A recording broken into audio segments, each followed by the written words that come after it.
Assalamualaikum warahmatullahi wabarakatuh. Waalaikumsalam warahmatullahi wabarakatuh. Bagaimana kabarnya hari ini? Baik? Alhamdulillah luar biasa. Alhamdulillah luar Allahu biasa. Akbar.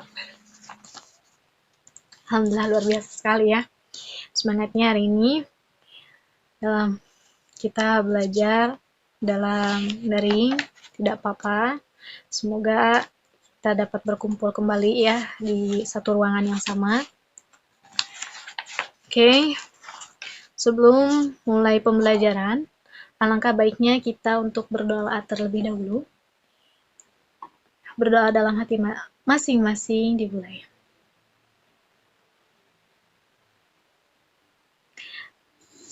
Alhamdulillah. Oke, sebelum masuk ke materi, kita absen terlebih dahulu ya. Ibu akan cek siapa saja yang hadir. Silakan kalian isi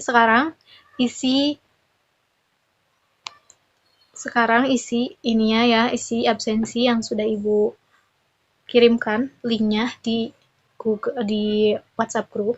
Juga seperti biasa, silakan untuk mengirimkan bukti screenshot bahwa kalian sudah masuk ke Google Meet ini. Oke, siap untuk belajar? Siap? Oke, kalau gitu silakan untuk membuka kameranya masing-masing ya. Baik, Bu. Buka supaya Ibu tahu bagaimana kalian di rumah belajar secara daring ini. Apakah sambil tidur? Tidak mungkin ya. Tidak, Bu. Oke, kita masuk materi mengenai kurban dan akikah. Ya, kali ini kita akan belajar mengenai kurban dan akikah. Untuk itu, sebelumnya ada yang pernah kurban? Ada yang sudah pernah kurban? Saya, Bu. Oh iya. Bagaimana? Dari uang siapa? Dari orang tua atau dari sendiri? Nabung sendiri, Bu. Oh iya. Bagus ya. Bagus. Tahukah anak-anakku bahwa kita sebagai makhluk Allah Subhanahu wa taala itu diberikan banyak banget nikmat ya, sangat banyak nikmat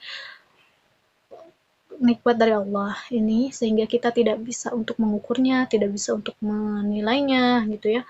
Tidak bisa untuk mengukur tidak. Tahukah anak-anak bahwa Allah Subhanahu wa taala telah memberikan kita nikmat yang sangat banyak sekali sehingga kita tidak dapat untuk menghitungnya, mengukurnya.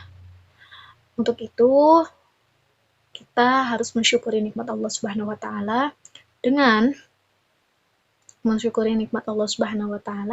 dengan pertama, contohnya kita diberikan nikmat harta benda atau harta kekayaan. Maka untuk mensyukurinya yaitu kita dengan berkurban. Dan untuk mensyukuri nikmat kita diberikan momongan atau diberikan seorang anak itu kita berakikah. Oke. Kita masuk ke pengertian kurban dan akikah. Nah, kalau pengertian kurban itu secara bahasa berasal dari kata koruba yang artinya dekat. Maksudnya dekat di sini adalah mendekatkan diri kepada Allah Subhanahu wa taala.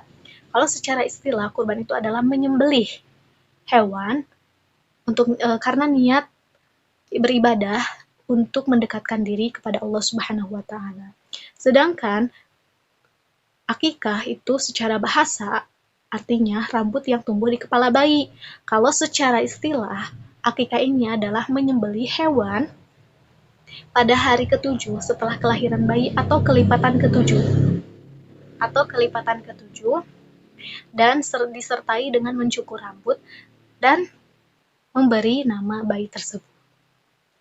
Jadi, apa persamaan dari kurban dan akikah?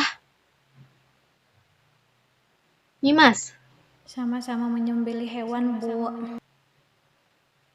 Oke, persamaan akikah dan kurban itu adalah sama-sama menyembelih hewan. Bagus sekali. Bagus sekali.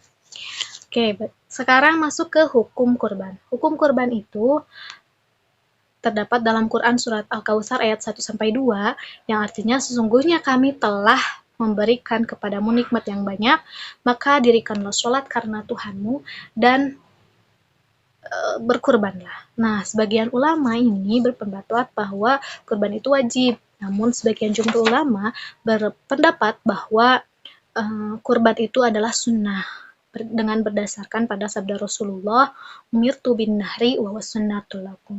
Jadi kurban itu jadi artinya aku diperintahkan untuk berkurban dan kurban itu sunnah bagimu. Nah, kalau hukum dari akikah sendiri yaitu sunnah muakkad. Bagi siapa? Bagi orang tua atau orang yang memiliki tanggung jawab menafkahi seorang anak. Gitu.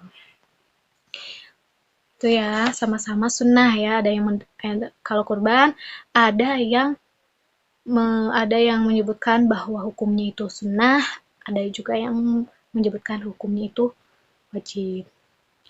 Lalu latar belakang dari ibadah kurban. Kalau latar belakang dari ibadah kurban yaitu pada cerita Nabi Ibrahim alaihissalam yang diberi mimpi oleh Allah Subhanahu wa taala untuk menyembelih anaknya yaitu Nabi Ismail alaihissalam. Lalu dilaksanakanlah perintah tersebut dan tanpa disadari bahwa yang ada di tangan Nabi Ibrahim itu adalah bukan anaknya ya, bukan Nabi Ismail, tapi diganti dengan seekor domba. Itu tertera dalam Quran surat As-Saffat ayat 106 sampai 108 yang artinya sesungguhnya ini benar-benar ujian yang nyata dan kami telah tebus anak itu dengan seekor sembelihan yang besar. Kami abadikan untuk Ibrahim itu pujian di kalangan orang-orang yang datang kemudian. Lalu, bagaimana latar belakang dari akikah? Nah, sejauh ini diketahui bahwa orang yang pertama kali melakukan akikah itu adalah cucu dari Nabi Muhammad SAW dari pernikahan Siti Fatimah dan Ali bin Abi Thalib, yaitu Hasan dan Husain. Hal ini atau peristiwa ini terekam dalam hadis yang maknanya Rasulullah SAW berakikah untuk Hasan dan Husain seekor domba kibas. Ya, itu bagaimana pelaksanaannya? Karena pelaksanaannya itu pada kurban. Kurban itu pada setelah sholat Id atau 10 Zulhijjah sampai 13 Zulhijjah atau biasa disebut dengan hari tasyrik. Kalau kurban, kalau akikah itu 7 hari setelah kelahiran bayi atau kelipatan dari 7, yaitu 14, 21, 28, dan lain sebagainya. Kalau tempatnya, kurban itu sesuai dengan sabda Nabi juga, ya. Karena Rasulullah SAW yadhbahu wa yanharu bil musalla. Rasulullah SAW biasa menyembelih kurban di tempat pelaksanaan sholat Idul Adha. Jadi di dekat sholat Idul Adha. Nah, untuk ketentuan hewan kurban dan ketentuan hewan akikah, lalu pemanfaatan daging kurban dan daging akikah, sunnah-sunnah dalam menyembelih, dan hikmah kurban dan akikah, silakan kalian cari ya, dibagi kelompok menjadi 4 kelompok saja ya.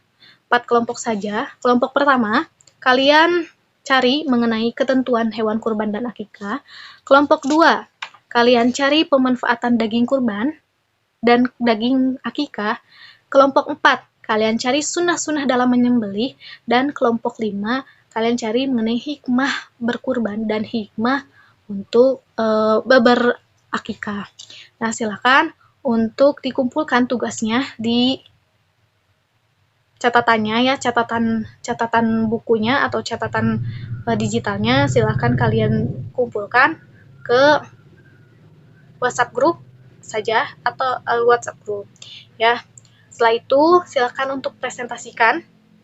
Setelah ini kita akan break terlebih dahulu dan kita akan melanjutkan kalian untuk presentasi dengan perwakilan satu orang ketua kelompoknya ya. Oke, untuk hari ini kita cukupkan sekian. Jadi kita ini sebagai makhluk Allah Subhanahu wa taala itu sangat-sangat banyak diberikan nikmat oleh Allah Subhanahu wa taala. Untuk itu kita harus mensyukuri nikmat tersebut dengan cara berkurban dan berakikah salah satunya. Oke, kita tutup hari ini dengan bacaan hamdalah bersama-sama. Alhamdulillahirabbil alamin. Assalamualaikum warahmatullahi wabarakatuh.